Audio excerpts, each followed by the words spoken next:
ఇప్పుడు కుప్పానికి కృష్ణా జలాలు తెచ్చిన అంద్రినీవా కాలువలో ప్రవాహం ఆగిపోయింది అంటూ కొందరు చేస్తున్న ఫేక్ ప్రచారాన్ని ఎవరు నమ్మొద్దు.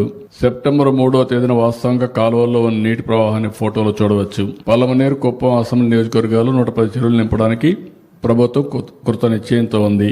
ఇది ఫేక్ న్యూస్, ఇది రియల్ న్యూస్ అని ఫోటో వేయాలి. ఇది మా పని చేయాలన్నా ఇలాంటి తప్పుడు రాజకీయాల మీద అనునిత్యం వివరణ ఇవ్వాలన్నా, వీళ్ళకి బుద్ధి జ్ఞానంగా ఉంటే, వీళ్ళు మనుషులైతే వీళ్ళు ఏం చేయాలని అడుగుతున్నాం. Is it right? అంటే నీకు అధికారం ఉంది, నీకు ఇంకా అడ్డు వాపు లేదు, ఏమైనా చేయగలుగుతామని నీ ఇష్ట ప్రకారం వేస్తే మేము చూస్తూ పోస్టులు పెట్టుకోవాలి ఎవ్రీడే. ఇదే పనే. కబద్దారు, జాగ్రత్తగా ఉండండి. ఎంతవరకైనా వెళ్తాం.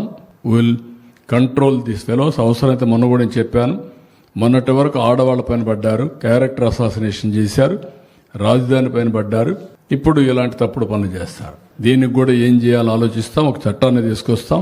ప్రతి ఒక్కరు కూడా వాక్ స్వాతంత్రం ఉంది, రాసే స్వేచ్ఛ ఉంది, సోషల్ మీడియా ఉంది, ఏదైనా పెడతాం.